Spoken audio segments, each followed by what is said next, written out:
Você já ouviu falar no nome Emily Rose? Ou talvez se lembre do filme. Aquela garota possuída, entre convulsões, vozes estranhas e um julgamento que chocou o mundo. Mas o que quase ninguém sabe é que existem outros casos semelhantes, muitos deles esquecidos, escondidos em arquivos empoeirados ou abafados por medo, por vergonha ou por algo ainda pior. Essa história que você vai ouvir agora não tá em filmes, não tá em livros. Ela aconteceu e foi enterrada, literalmente. O nome dela era Helena Krause. Helena era uma jovem comum de 20 anos, estudante de teologia, muito religiosa. Vivia na Alemanha, em uma região isolada chamada Rosenthal, uma vila pequena, escondida entre colinas e florestas que parecem não ter fim. Dizem que ela se mudou para lá no final da década de 90, logo após abandonar os estudos. Disse à família que queria ficar mais próxima de Deus, que sentia um chamado, uma inquietação no espírito e que precisava de silêncio. Mas o que ela encontrou ali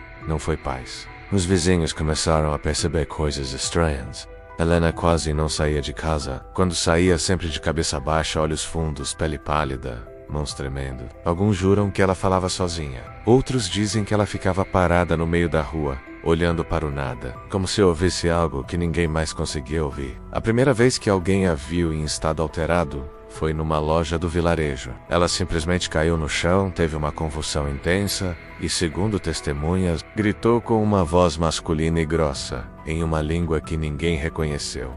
A loja ficou em silêncio. Todos ficaram paralisados. E foi naquele dia que as coisas realmente começaram a desmoronar. A mãe dela, menos uma mulher simples, viúva, muito religiosa, também menos começou a pedir ajuda. Primeiro ao médico da vila, depois a psicólogos, mas Helena rejeitava qualquer tipo de cuidado.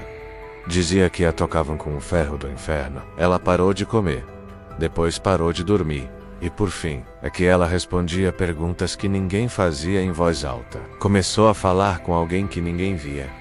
Mas o mais assustador, a mãe começou a dormir do lado de fora do quarto. Os vizinhos evitavam passar perto da casa, e um grupo de jovens chegou a dizer que viu uma sombra enorme na janela do quarto, se movendo de forma não humana. Foi aí que chamaram o padre. Padre Elias, um homem de fé profunda, já idosa, mas respeitado por todos. Ele já tinha lidado com casos de alucinação, depressão, até mesmo pessoas que diziam estar possuídas.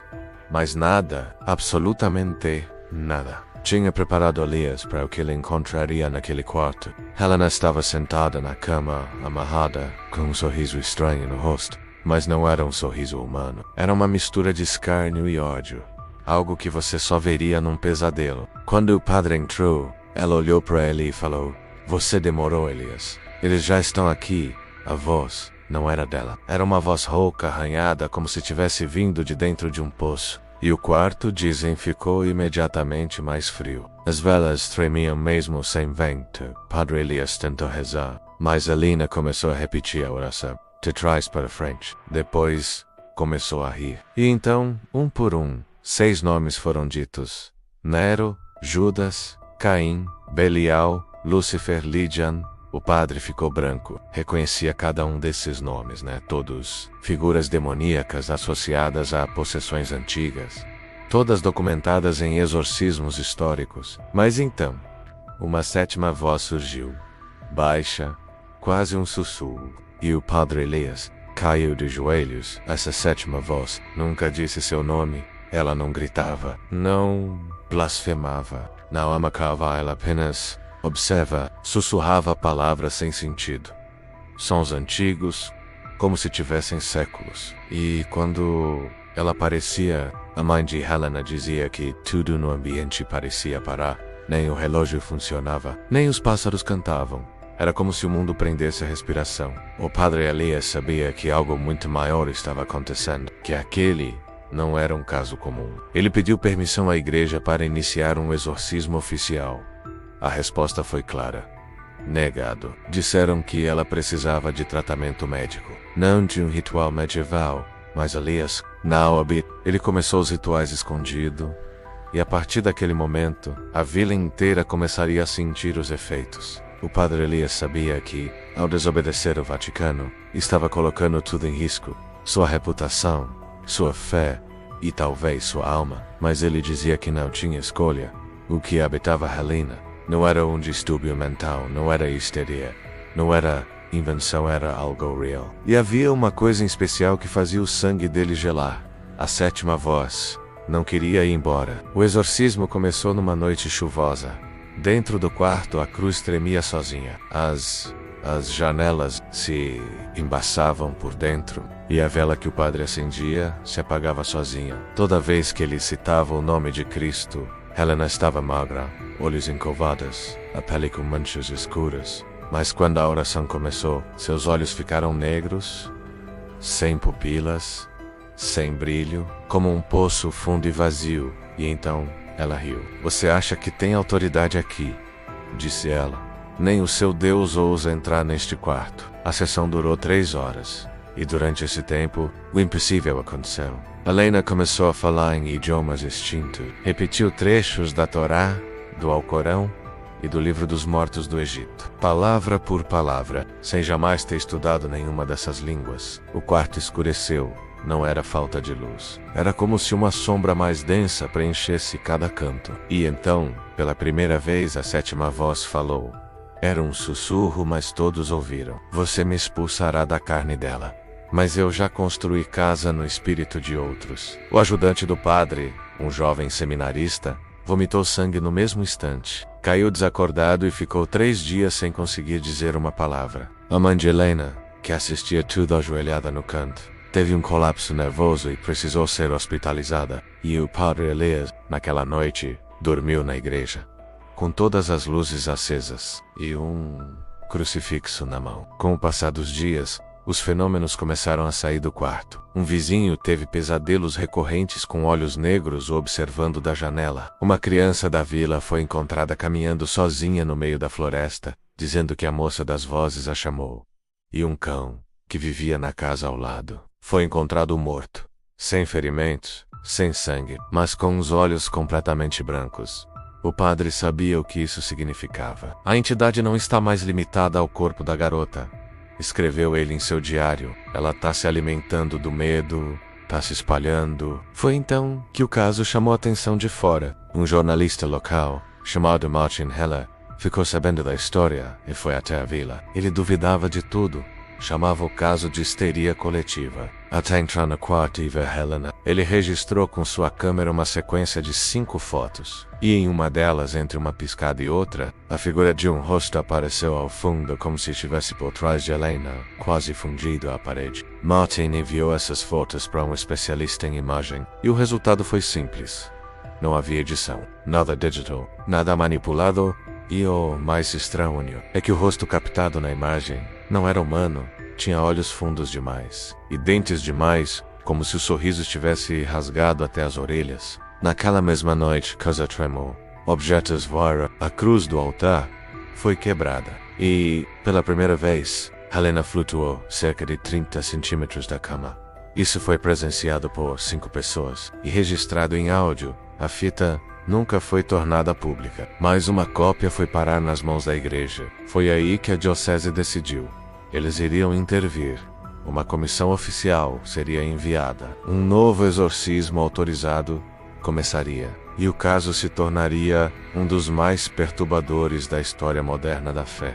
Mas o que ninguém esperava é que a entidade não queria mais apenas Helena. Ela já tinha escolhido outro alvo. Um mais difícil, mais teimoso, mais devoto, e ele estava mais perto do que todos imaginavam. Não era mais apenas sobre salvar uma alma. Agora, era sobre impedir um contágio espiritual. A fita com a voz da sétima entidade causou o efeito que o padre Elias esperava menos e temia.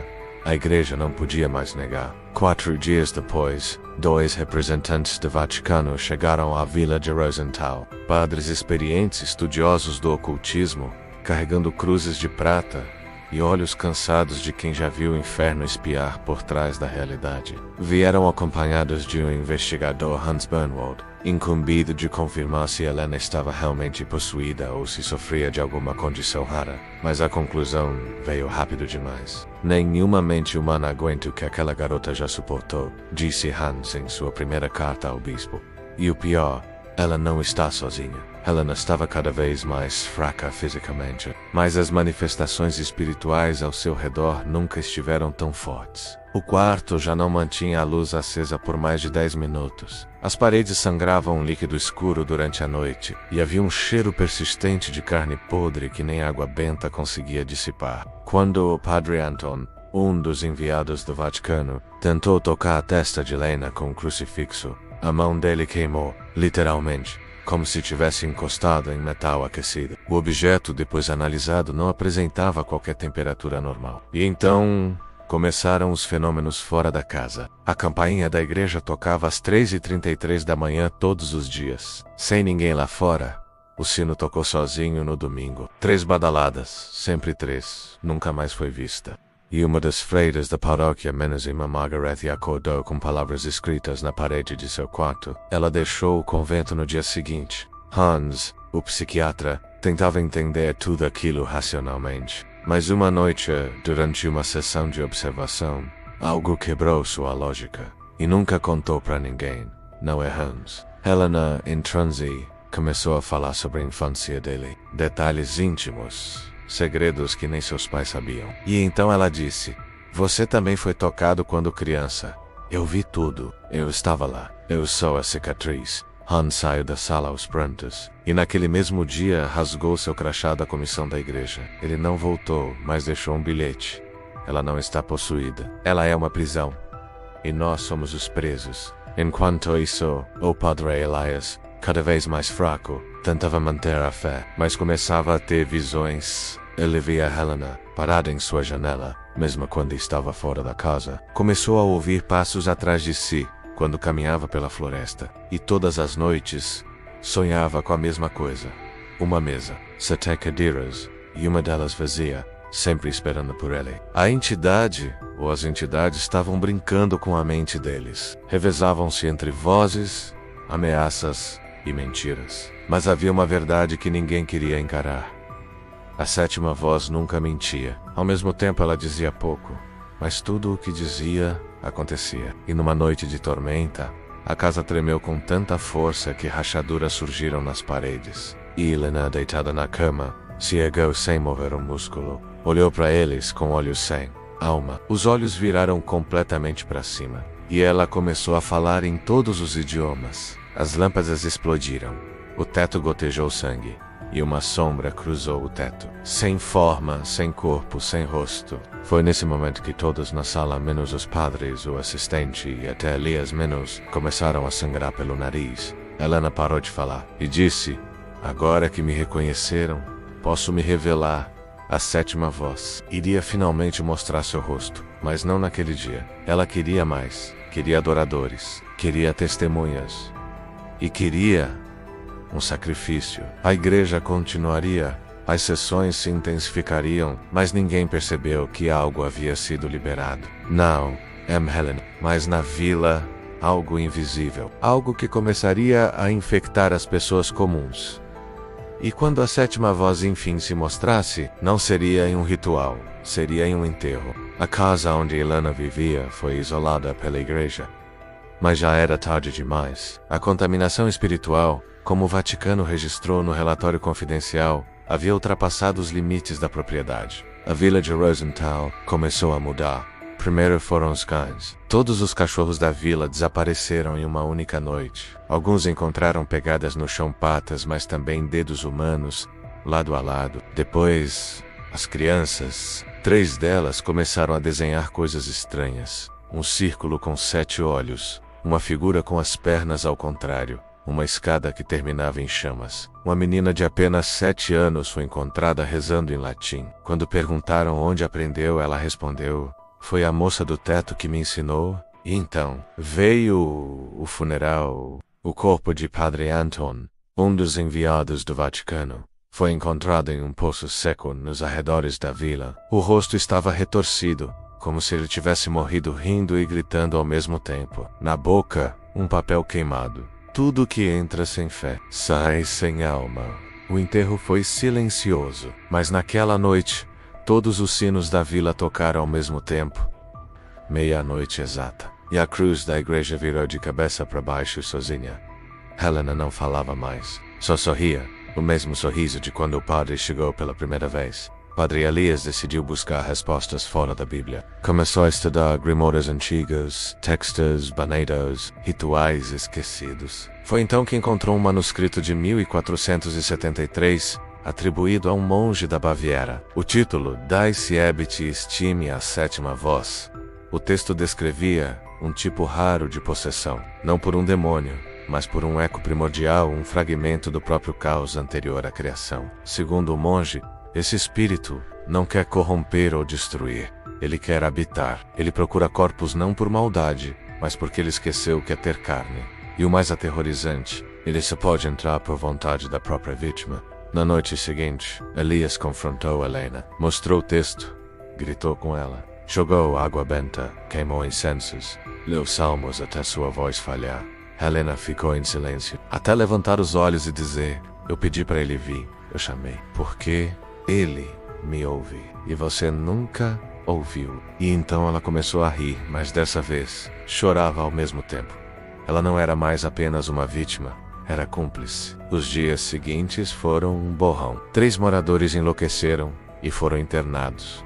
Um dos padres desapareceu. A água da vila ficou turva, e as plantações morreram de um dia para o outro. O bispo ordenou a evacuação da área. Mas Elias picou, não por fé, mas por medo de que, se saísse, o mal o seguiria. Ele começou a ter visões de si mesmo, com olhos pretos, sussurrando para o espelho. E numa dessas noites gravou em seu diário: a voz não está mais apenas na casa, ela está na minha respiração. No intervalo entre um pensamento e outro, Helena estava morrendo.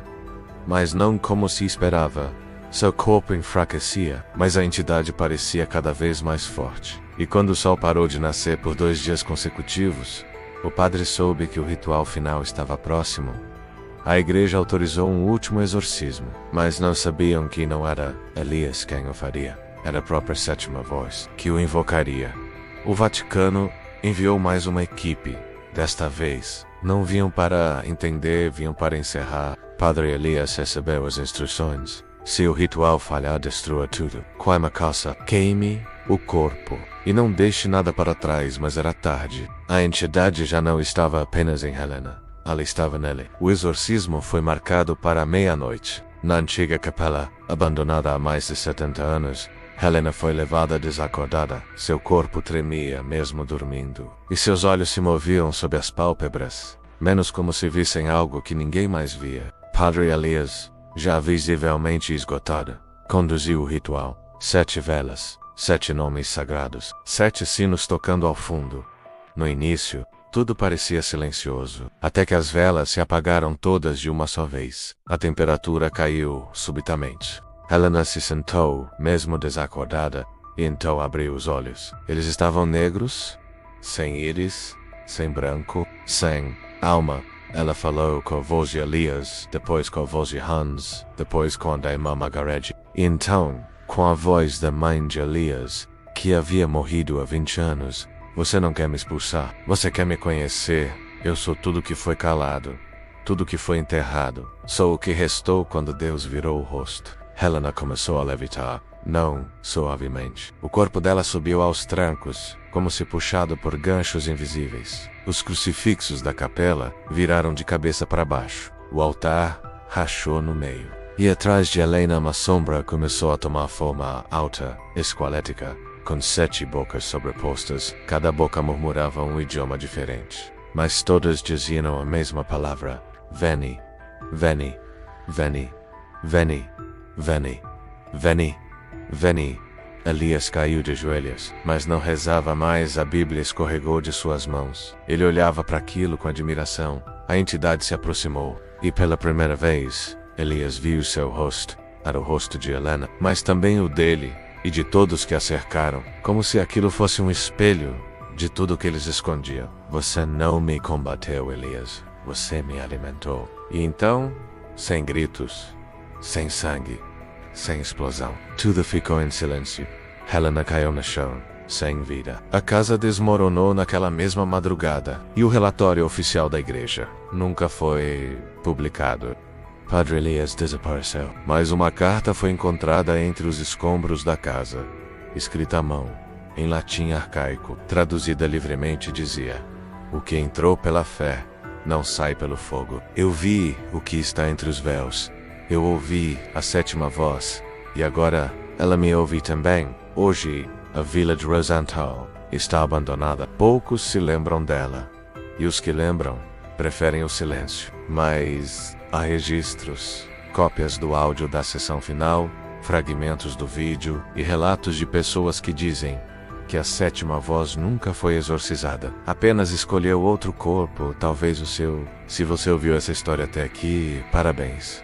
Poucos conseguem escutar até o fim. A maioria desliga quando ela começa a sussurrar. Mas agora que você ouviu, me diga, você tem certeza de que a voz dentro da sua cabeça ainda é só sua? Você ouviu até o fim? Ou será que foi ela quem ouviu você? Se alguma coisa se moveu no escuro, se algum ruído pareceu sair do fone, se sua respiração ficou pesada enquanto escutava, não se preocupe. Essas histórias são só isso, histórias.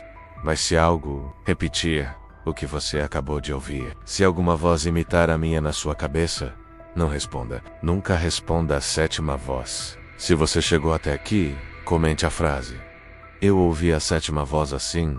Eu saberei quem sobreviveu à história até o fim. Se você gosta de histórias assim, inscreva-se no canal. Aqui, toda semana, uma nova voz te encontra no escuro. E se você quiser, pode deixar o abajur aceso esta noite, mas não se engane. Ela vê no escuro até a próxima história. Ou até a próxima noite em que você ouvir algo e não estiver mais sozinho.